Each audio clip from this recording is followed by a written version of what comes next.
Welcome to Papaul's Projects. This is the 10th in a sequence of videos on building a gantry crane. VSEQ 010. Thanks for watching.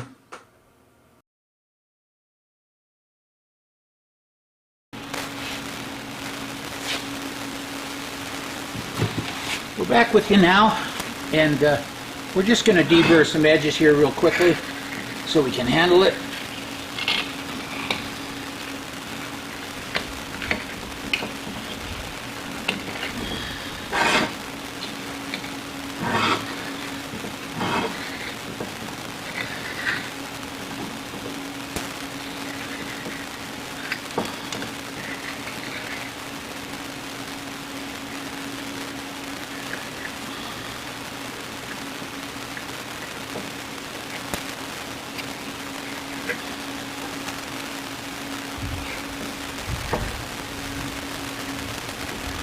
Okay, that should be good for working on.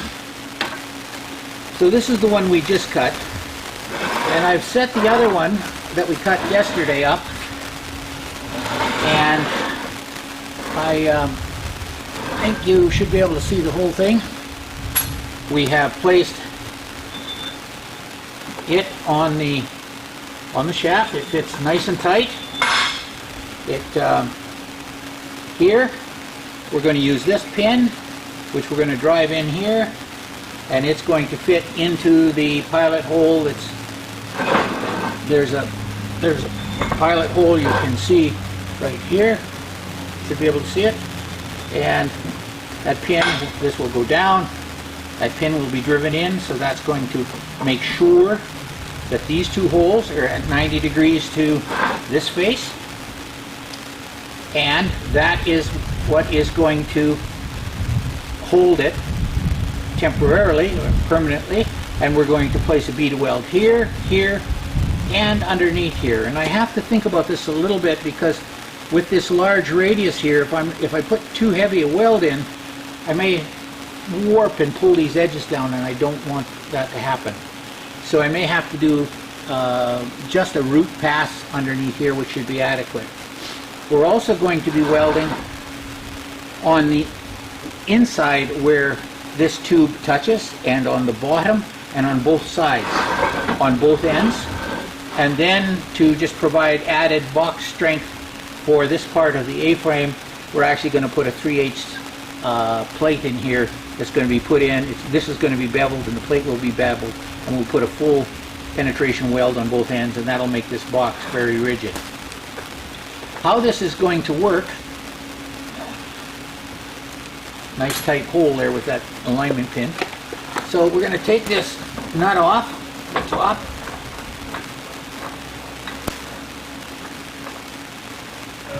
You're just a little bit out of view, so I'm going to bring you down just a little bit better.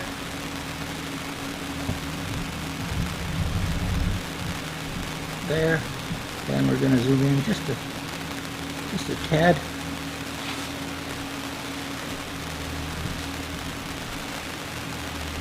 There. So we're going to take this big old nut off.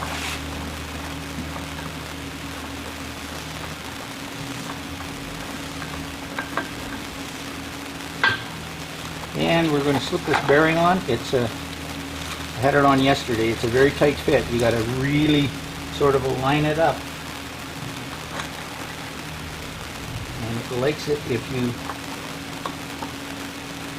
spin the bearing a little bit. Gosh, it's a good close fit.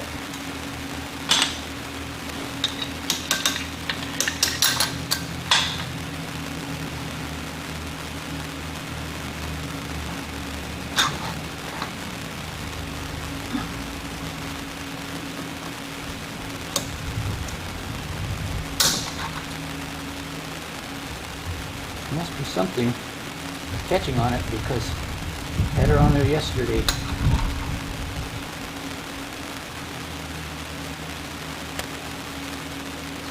There we go. It goes down into that recess.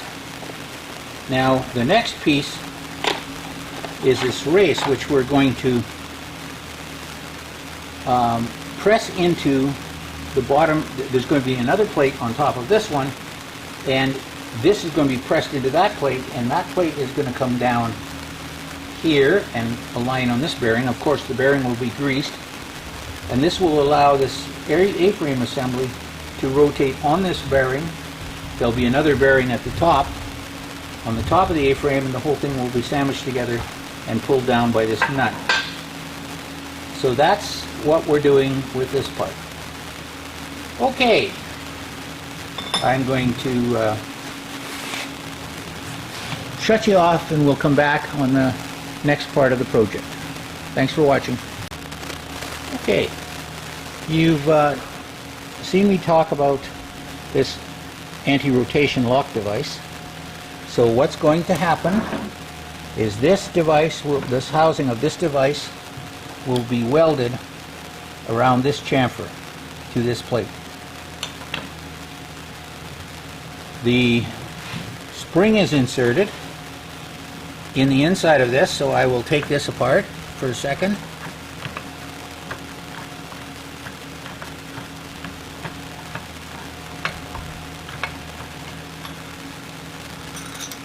And you can see the spring is here. It's against this flange here, and it's against the surface at the inside of the cap. So when this will get welded on here, and then this will be inserted and run in all the way.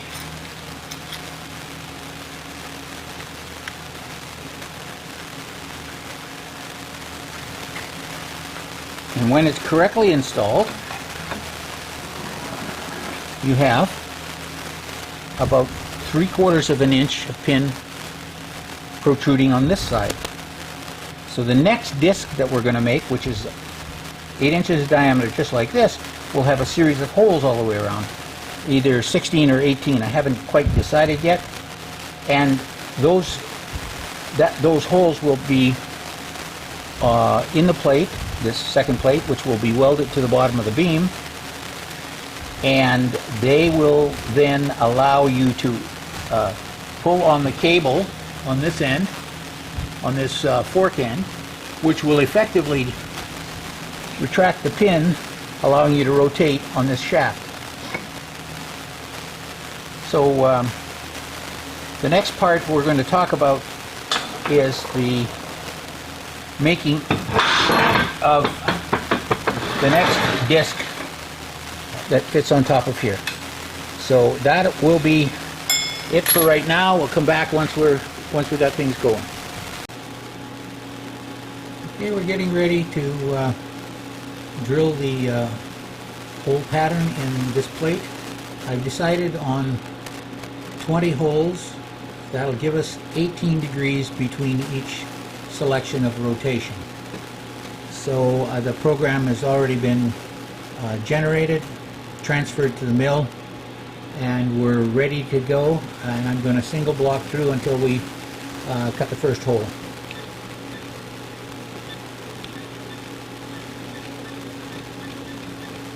Okay, RPM, center of the part. We're going to go down to the part. We should stop 0.1 of an inch above the part. Okay, and I'm going to open the door a little bit and adjust the coolant.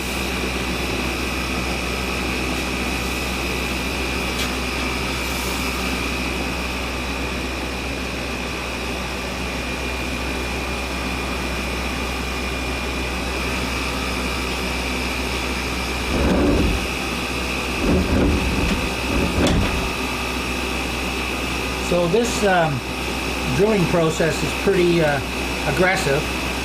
This is a K-tip, Kennametal K-tip tool. It's a 1/2 inch diameter, and it's a carbide insert that's on the end of a special drill, and it works very well. Gives you a very accurate hole. Almost looks like a reamed hole. So we're going to go down to 0.8, which is just below the surface, and if there's too many chips flying around, I'm going to I'm going to have to close the door. So let's see what happens. Okay, here we go. Single block off.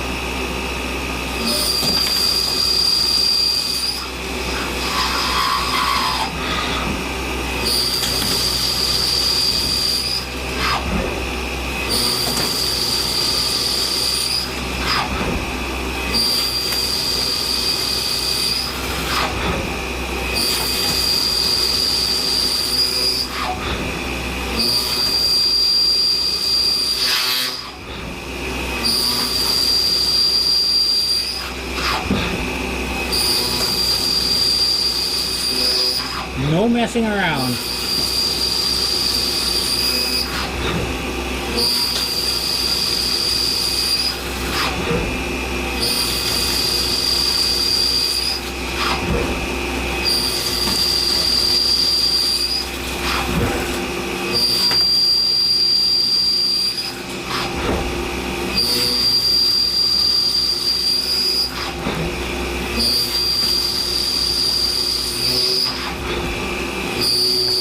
That's a feed rate of 26 inches per minute. And I could actually be more aggressive if I wanted to be, but it's plenty fast enough as it is. And we're coming up on the last hole now.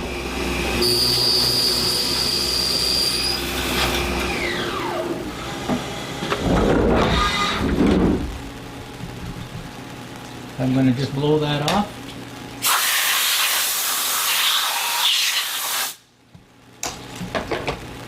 And I'm going to shut off the camera. I'm going to generate the program to the code to cut and pocket the center of this plate out, and I'll get back to you as soon as that is done and loaded in the mill. We're back. We're about to pocket out the center hole, and I'm going to set you up here initially, and as we get cutting, depending on how much spray back we get, we'll see whether we keep the doors open or closed. So I'm going to close this one door that far, and I'm going to close this door about that far, try to contain some of the coolant. Okay, here we go. We're going to step through until we get the RPM and the tool position and the coolant set.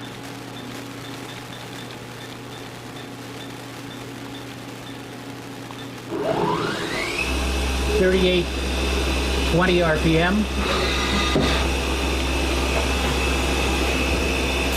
And the coolant looks pretty good. Our feed rate is at 21 inches per minute. But initially I've slowed it down to 50% of that, so it's about 10.5 inches per minute. Okay, we're going to take off the single block and start it.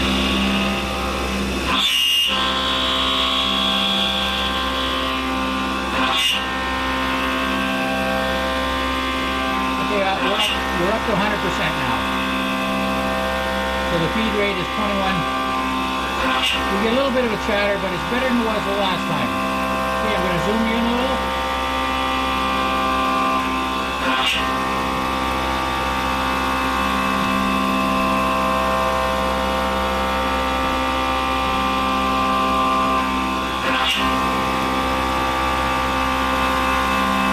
And we're not throwing back too much coolant, so we'll probably leave it.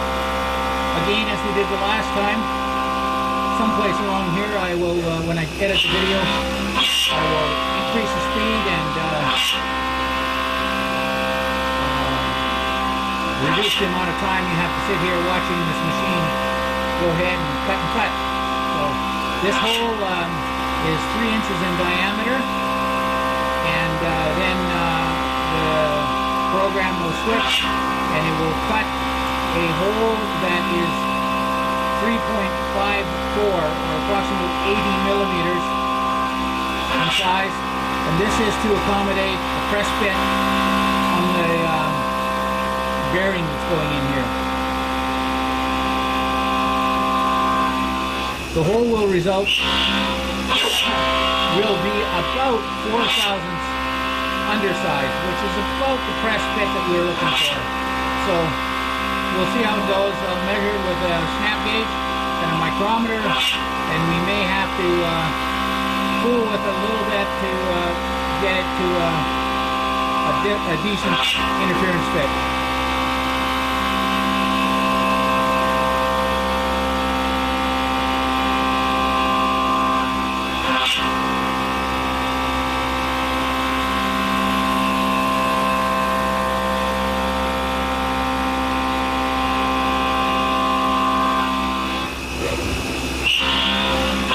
We're down close to 25 thousandths, so a quarter of an inch below the surface.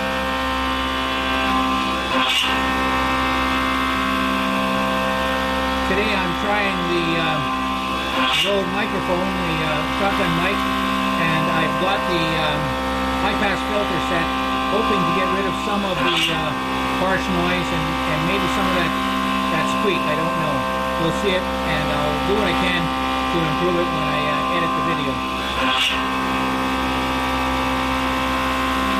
Okay, I'm just going to let this cut, and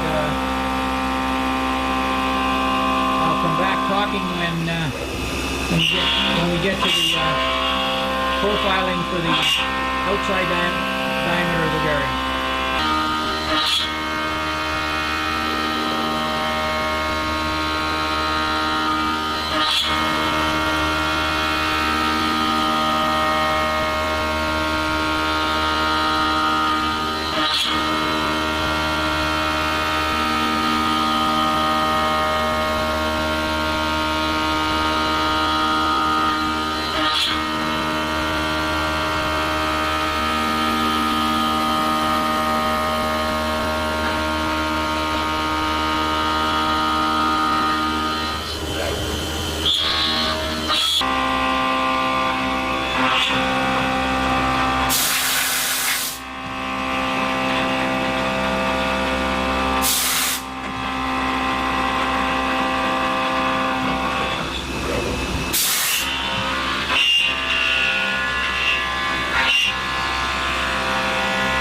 We're breaking through the plate at 0.78, and there will be one more pass after this one's completed, just to make sure we've cleaned up the entire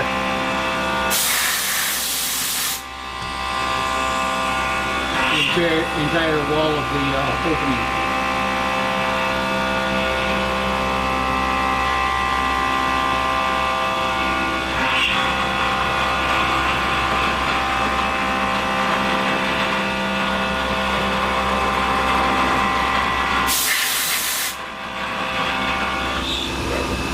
Okay, this should be the last pass yet. We're at 0.85, and I'm going around to pick up whatever I can. That noise you hear there and there are the aluminum blocks that were underneath that are now being cut on this pass.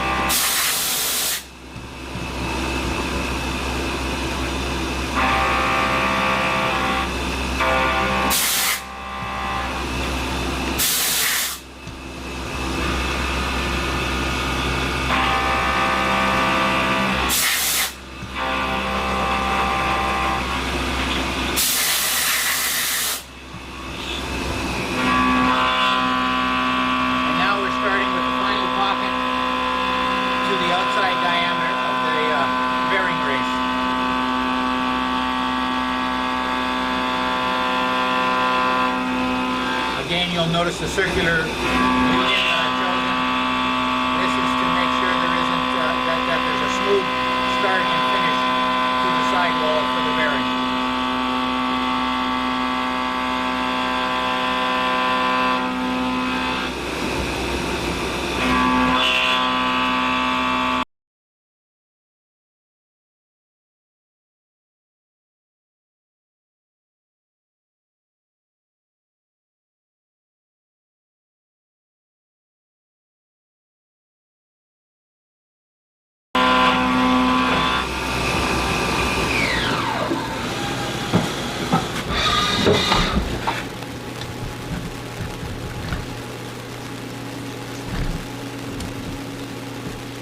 Zoom in a bit.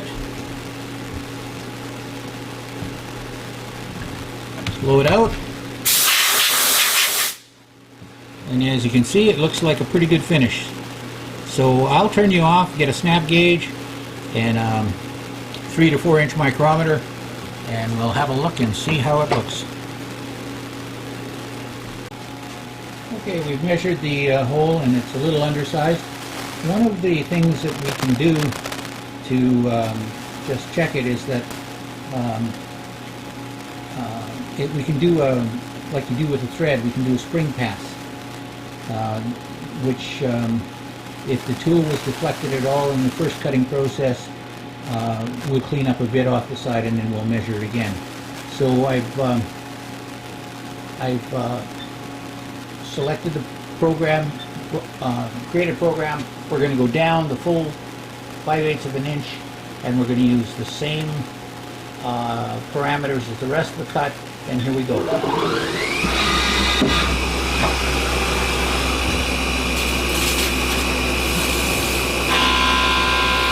you can hear that it's removing a little bit of material. You can see some chips, and that might be enough to do it.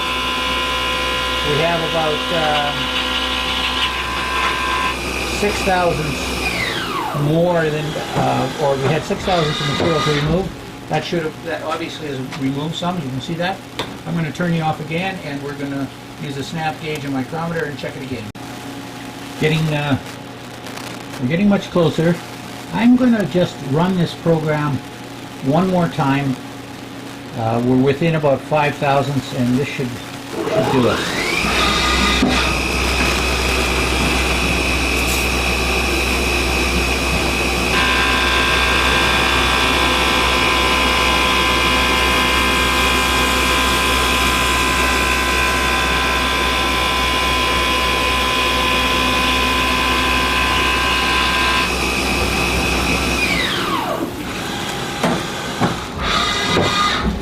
Okay, we're going to blow that out.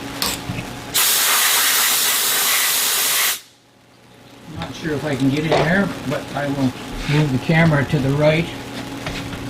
And I'll get my snap gauge and we'll see if we can, if we've increased the size at all.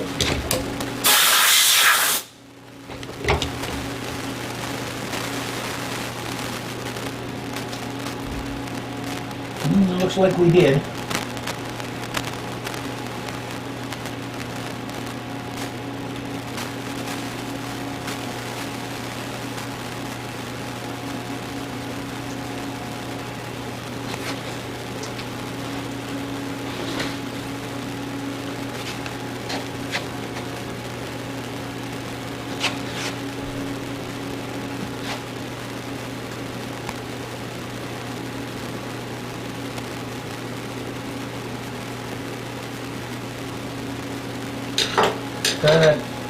That again. Oh, it's a little loose here, so let's try that again.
Okay, we're still too much.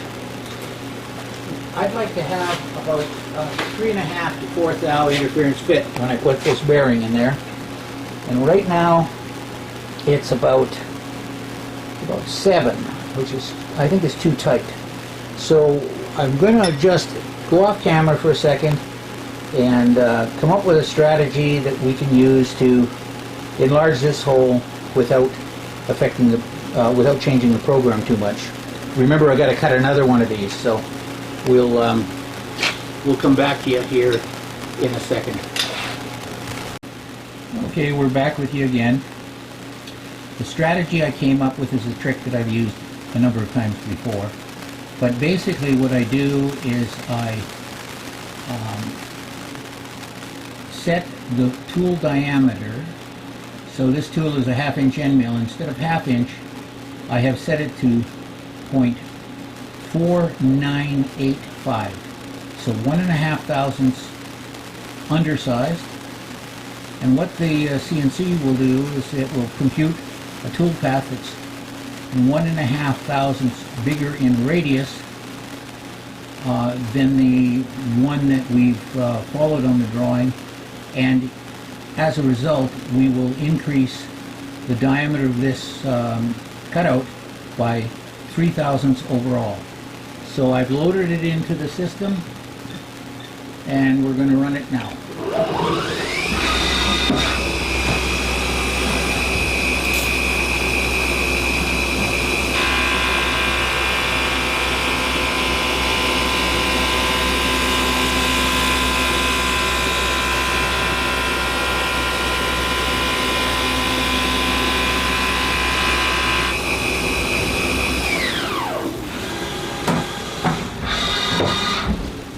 And if you will notice,